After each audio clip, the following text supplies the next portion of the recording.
So Bitcoin and Ethereum have been on an absolute tear lately.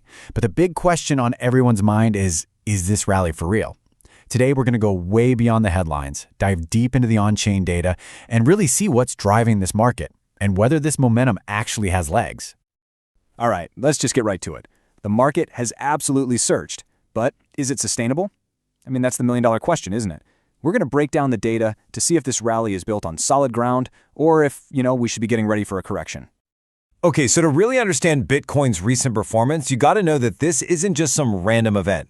It's being fueled by three really powerful drivers, and for the first time in a long time, they are all firing at once. So what's this magic trifecta? First, we've got just an unprecedented amount of demand coming from ETFs. Second, more and more people are actually using the network. And third, the derivatives market is very active.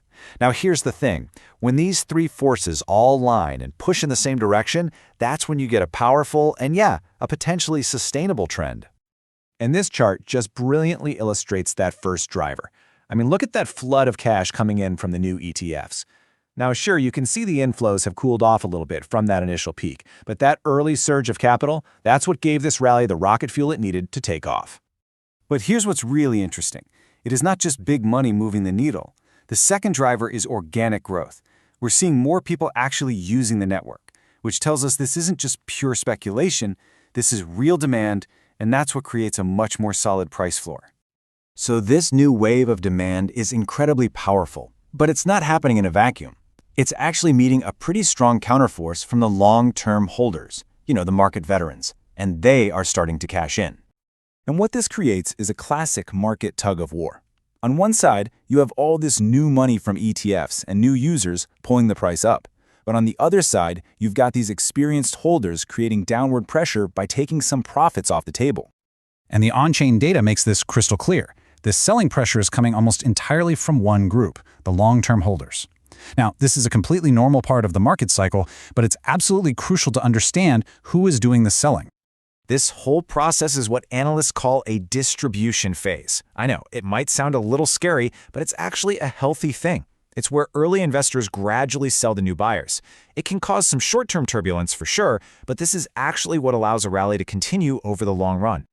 So that's the story for Bitcoin, a big battle between new demand and old supply. But what about Ethereum? Is it just following the same script, or is it a completely different story? Well, when we look under the hood at Ethereum's on-chain data, we see a totally different dynamic. It's not really a tug-of-war, it's much more like a state of equilibrium. Here's the key difference in a nutshell.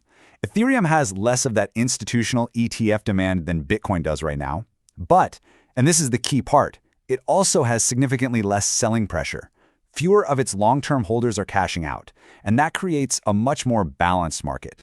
So the result is kind of a stalemate. The lower demand is being met with lower supply. These two forces are essentially canceling each other out, and this puts Ethereum in a remarkably stable position, even if it's not seeing that same explosive growth that Bitcoin is right now.